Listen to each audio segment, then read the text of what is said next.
Love is spiritual, not natural. You ever think about that? This is absolutely miraculous.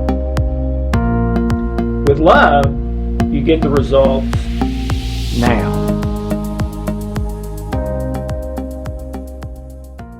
Hi, I'm Dr. Alex Loyd, and welcome to Deep Water. And this week I want to address being single versus being partnered with another person, okay? I think it's a big issue in our world and becoming bigger and bigger all the time. And let me share my story first. When Hope and I got married, I was almost 27. I was about 26 2/3. Graduated from college at 22, so I'd been out working for 4+ years out of college. And I remember those 4 years where I was no longer in such close contact with my good friends at school, male. I was not in contact hardly at all with any of the young ladies I had known at college or school. A number of them were already married, and I got to tell you, during that 4 years, I felt bad. I felt lonely. I felt like I'd been left behind by my friends. I felt kind of hopeless about the future. Hey, man, I mean, it was a lie, but I still felt it. Hey, if you're not married by 26, it's never going to work for you. Now, that was ridiculous, but I still felt that. And there were lots and lots of evenings, nights, that it just seemed like the evening was 2 weeks long because I was alone and had come out of junior high, high school, college, being very involved with my friends, very involved in a social club, dating someone almost all of the time, a number of them seriously. So I went out of really about 10 years of wonderful and intense relationship to being full-time job, living by myself, and lonely. And it really, really bothered me. And I've spoken with so many other people who felt that same thing, or even who felt that same thing even though they were in a relationship because the relationship wasn't good and it was causing more problems than benefits. So real quick, I want to run through what I see as kind of the pros and cons of being single. And don't totally dismiss this if you're not single, because my guesstimate is that about 1 in 10 relationships are really fantastic, but only about 1 in 10. So 9 out of 10 are not that great. And being in a not that great relationship can be worse than not being in a relationship at all. But you got to be careful there because it's not just automatic, okay? So let's go through some of these things. The cons. What are the negatives of being single? Number one, loneliness, that I already addressed. And that is the biggest one I've heard for the last 30 years working with people in counseling and therapy. It's also the number one for people in a relationship where the relationship is not good. Loneliness. Number two, social pressure. I have a son who's 28 right now and not married. And a number of his friends, as you would imagine, are married. Okay? So what's the first question, if they haven't seen each other for a long time? Are you dating anybody? Are you serious with anybody? Are you? And to him, and I remember when that was me at 24, 25, 26, 27, it hurt a little bit every time I heard that. no, I'm not. And it bothers me. And you saying something about it bothers me more. All right. Number 3, children.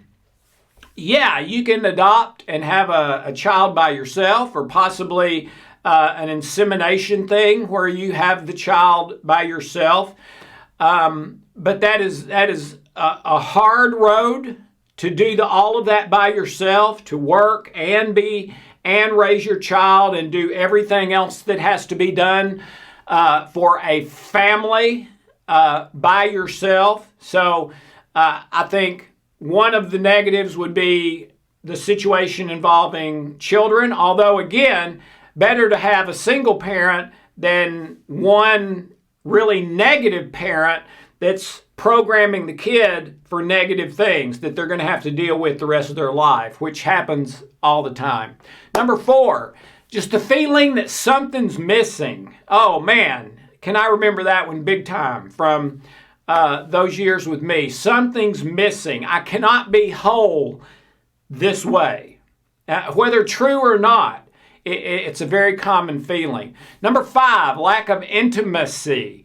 And by intimacy, I'm not just talking sex. Yeah, that would include sex, if sex were appropriate and healthy. But you know what? Sex in and of itself is not real heart-based intimacy. Okay? You could have sex with a prostitute. One thing that's popular these days they call hooking up, which is really basically, hey, instead of, hey, you want to get together and play tennis? Or, hey, you want to get together and go see a movie? It's, hey, you want to get together and have sex. Now, we didn't do that when I was growing up, but it's very, very common today. There's sites all over the internet for that, and it's almost kind of been normalized. The problem with that is that can actually work against you. That can actually work to kill intimacy because it's not completely right. And you can only go to that deepest level with not just sex, but someone that you're on the same heart connection with, and someone I would say that you love and that loves you. And you cannot have the highest experience, even with sex, without that. But with that, you can have a high experience even if you don't have sex. Now, I think we're meant for both together, and that's when it's just like magic, and there's nothing in the world like it, orgasm with someone that you love and that loves you, okay?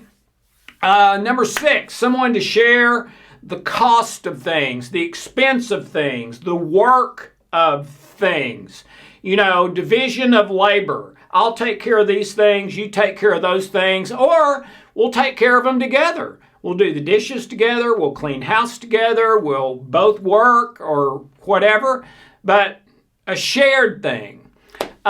Number 7, a shoulder to cry on. We all go through hard times, all of us.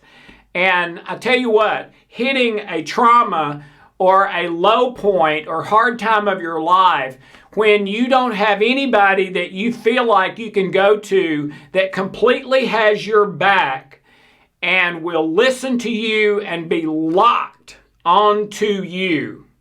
Okay? They're not trying to rush you. They're not trying to give you a quick solution. They're really there with you, suffering with you, rejoicing with you, whatever.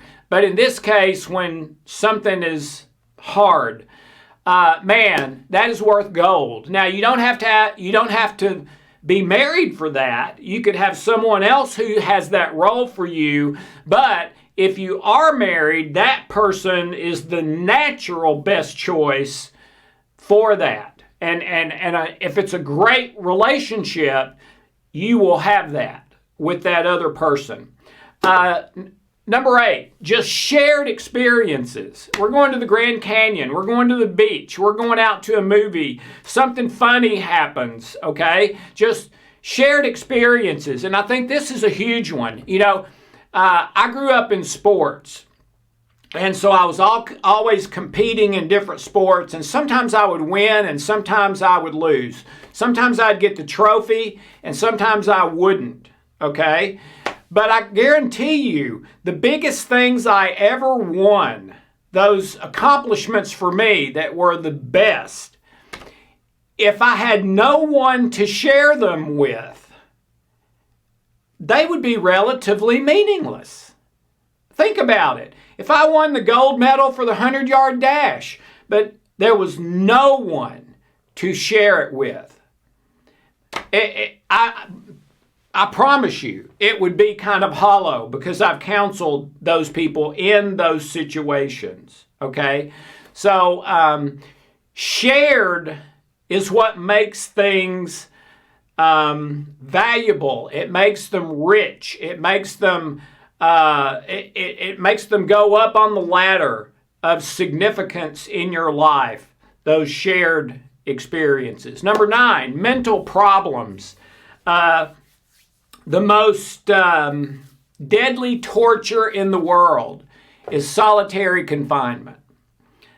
We are built for relationships. And when we are not in relationship, the majority of the time, a person will develop mental problems. That's why they changed the laws about solitary confinement and things like that, because the majority of people were going crazy. That literally, they were developing mental and emotional problems, okay? So you have to have relationship and intimacy, or you're going to end up having problems, and which will lead to health problems and usually problems with everything else in your life. And then the last one I wanted to bring up was life is just easier with company, if it's good company. Okay, life is easier with company if it's good. All right, but a number of these cons, you could nullify the con without a husband or wife or maybe official partner, okay? So I'm not saying this necessarily has to be a spouse or something like that, but we are talking about basically living your life single versus living your life with a partner, with someone else, okay? Doesn't have to be official, but usually it is. Okay. Are there any pros? Are there any positives to being single? Yes, there are. One is you can experience a number of different partners. Rather than being committed to one, you can experience a number. And our left brain tends to think that that would be better than one person all the time. I don't necessarily agree with that, but I'll cover that later. But the first one is you can experience a number of different partners. That can lead to loneliness also, because you don't have that one person who's got your back that you can go to the deepest level with complete trust and intimacy. All right? Number 2, less stress. If you're married to a partner and your relationship is like this, it spikes your stress. I picked up USA Today in Europe a couple years ago, and on the front page of USA Today was a new study where they found that if your relationships were conflicted, that you had a 300% greater chance of developing an illness or disease by middle age and dying. I've never seen a statistic like that. And I've been reading research similar to that for 30 years, okay? If your relationships are harmonious and congruent and good, you have a 300% greater chance to not get sick or a disease and to live happy and healthy to old age. Okay, so that should tell you something right there, all right? But, and you know, if your relationship is conflicted, I believe there's always a way to get it unconflicted and harmonious, which means less stress with a partner, all right? But potentially, if you're conflicted, there can be less stress. And I think that's why a lot of people get divorced, is everything is stressed, they're conflicted, and they can't figure out a way to work it out. And that's what I've been helping people do for 30 years, and you can absolutely do it. But the second one is less stress. Number 3 is freedom. I can do what I want when I want. But let me tell you, I've experienced that, and I've worked with many other people who have experienced it for decades, and that can be overrated, okay? Sometimes you've got all the freedom that you want, but what you crave is intimacy and relationship, and I'll cover that more in a little bit. But number 3, freedom. Number 4, flexibility. You can do what you want when you want. Freedom and flexibility kind of go together. Number 5, you can become a workaholic, and it really won't negatively affect anybody else. And as a workaholic, you might accomplish some unbelievable thing that it really takes a workaholic to be able to accomplish, and you can, at the end of your life, feel like, hey, I really did something substantial, okay? And it didn't mess up anyone else's life. Where if I had a partner, they might be constantly saying, this isn't working. We don't spend any time together. You work all the time. If you're single, don't have to worry about that. And there's an ancient manuscript also where the Apostle Paul says, if you can do it being single, if you can do it without sinning all the time, it's better to be single. But most people can't do it, okay? And that's considering that the sexual relationships you have are healthy ones, not selfish ones, and are healthy and right, in line with love, joy, and peace, etc., not just for instant gratification. Number 6, there are some studies that say that single people sleep better than people who are in a partner relationship. Some of that is practical stuff. One likes it cold, one likes it hot to sleep in. Hope and I are that way, okay? But sometimes it's just you don't get along well, so that person's more of an irritant than anything else. But you can also there's also research that says being single can cause you to sleep worse if you don't like being single and you don't have intimacy, which you desperately need. Okay? And then the last one is the most obvious, problems with your partner. You just don't have to deal with problems with your partner. How many committed relationships, what percentage of committed relationships are there where one or the other partner has a problem with the other? 100%. It's 100%. There's never been a relationship. Maybe, I don't think even Adam and Eve had that. They were conflicted over the tree and the fruit and everything, all right? But with a committed partner, you're always going to have problems. Now, the other side of that is working through those problems in love will take both of you to a better, higher place, happier place in your life. So those can be seen as opportunities as well. Okay, so those are kind of how I see the pros and cons. Let me go through one other thing and wrap this up. There's a thing that I call the 4 C's. And the 4 C's are things that we all need, and if we don't have them, we experience symptoms from not having them. Maybe physical symptoms, maybe emotional, non-physical symptoms, but if you don't have all of them, you experience negative symptoms. And they are built on the foundational truth that we are built for love and relationship, and we malfunction in any other way. If we prioritize anything but love and relationship, we malfunction, physically as well as non-physically. So the 4 C's are commitment, communication, communion, and community. They all grow out of that same prefix, with.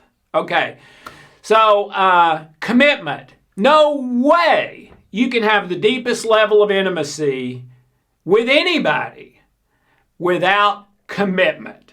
And I mean nothing held back, no safety net, no plan B, forever, no matter what. Commitment. I love you. I promise and vow to love you, which is what most people do when they get married. It used to be the preacher would read all the vows. Today, a lot of people do their own vows, but in almost every one of them, even in people who do their own, they make a vow. They make a commitment to love that person for the rest of their lives, no matter what. All right? But I believe most of them don't mean it. But they don't really understand what they're committing to.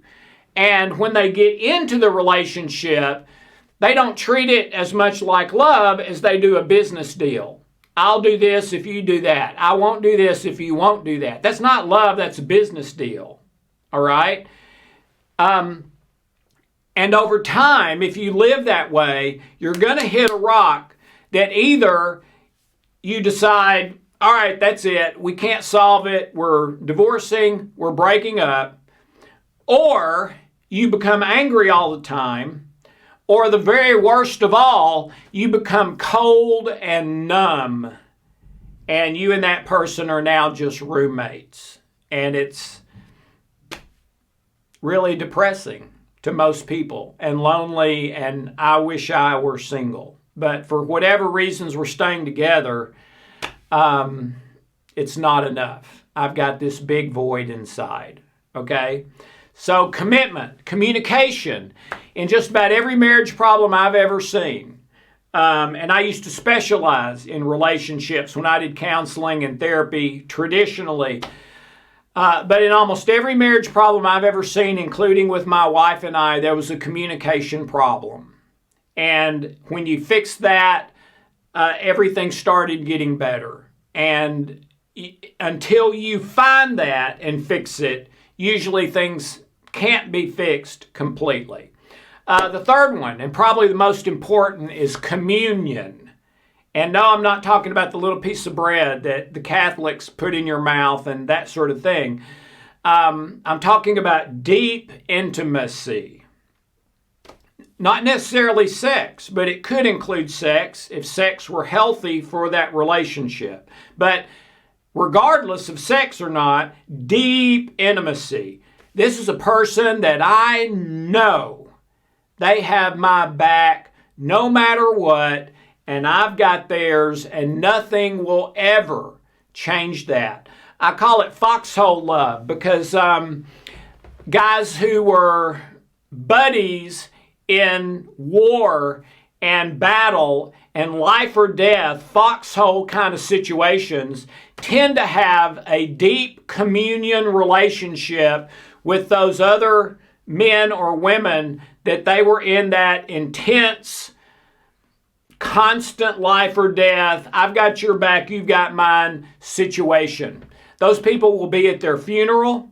Those are their most trusted people in the world.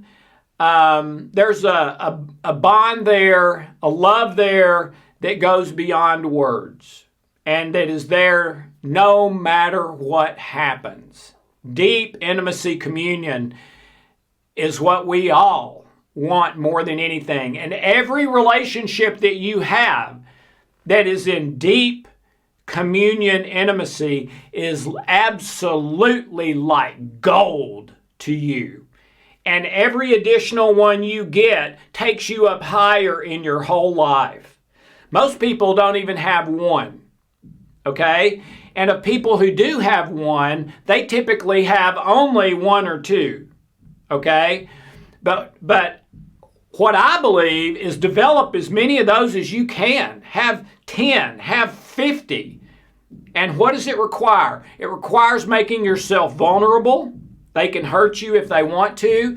Talking about deep issues, your own locked doors that the things you are ashamed of are behind and you don't want other people to see, letting them see who you really are, truly are, and accepting you with warts and all, that tends to develop communion with other people. Now, could you make yourself vulnerable to someone who really you can't trust, even though you thought you could, and they use that information to hurt you? Yes, absolutely. And that's why you've got to use a little bit of intuition and perception about who you go there with, okay? But every one of those raises your whole life up another level in a good way and improves your health, your thoughts, emotions, everything. And then the last one is community. No one is that I've ever known is 100% okay alone with no one else ever. Now, I've seen people that live that way, and usually because they'd gone through severe trauma and they couldn't handle being around anyone else. They would punch their buttons or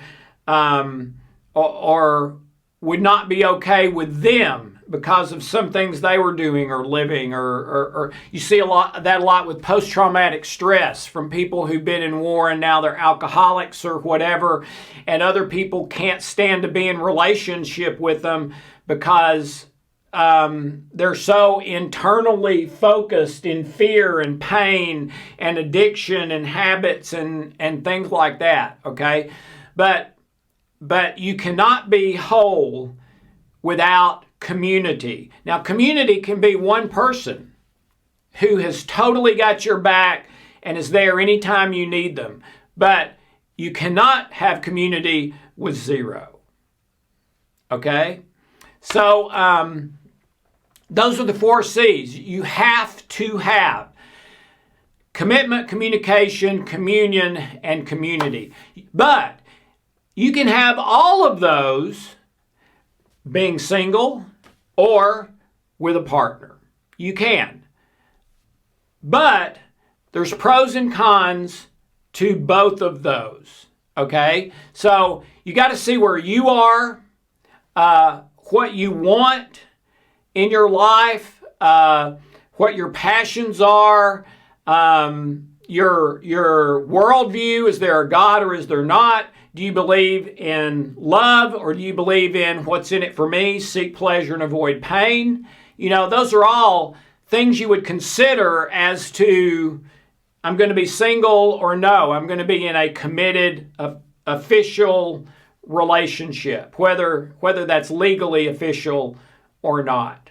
Okay? But regardless of which of those you choose, based on those pros and cons, you have to have commitment, communication, communion, and community, or your life cannot be what you want it to be, because we're built to prioritize relationships and love, and we malfunction any other way. So if being single is so that you can focus even more on those great relationships and cultivating more and more of them and giving the ones you already have more and more attention to make them better and better, hey, that's fantastic. And I think that's what Paul was saying. It's better to do it this way if you can, all right?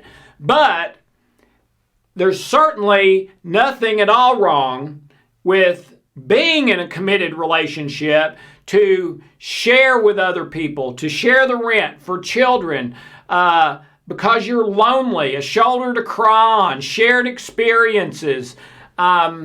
Life's easier with company, you know, things like that, okay? But the one thing I would say is no matter what age you are, don't force it. When I was 27 and single, I thought, I've missed my opportunity.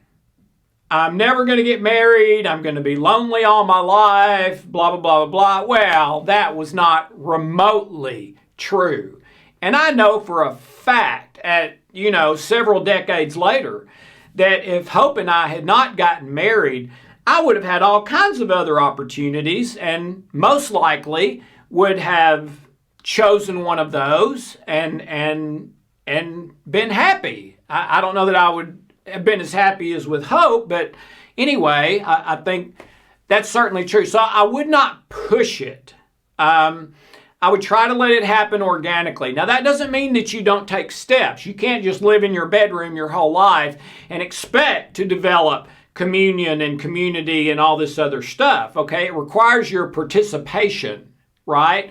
By the way, I think the social online thing with like eHarmony and things like that is fantastic. I mean, I guarantee you at 23, 4, 5, 6, 7, I would have been on that site communicating with young ladies and, going out, and I try them on, they try me on, see how we fit or don't fit, whatever. Man, I think that would have been fantastic. And I know several people who have gotten married directly through the social media relationship sites and have told me there is no way in the world I ever would have met that person. Okay? There's also social online sites where you cannot,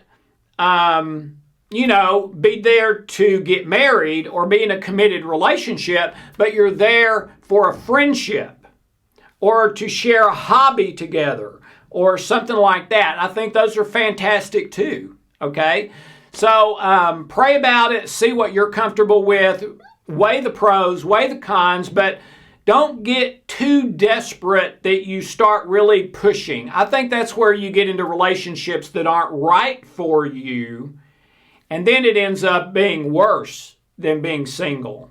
But no matter where the relationship is, I believe there's always a solution. There's always a door out, a way of escape, a way to make it right. And I don't believe that every relationship, they should stay together no matter what. Now, if there was abuse happening, I guarantee you I'd be the first person saying, get the heck out of there. Now, you better keep loving them, even though you're not together. But you get out of that abusive situation, okay?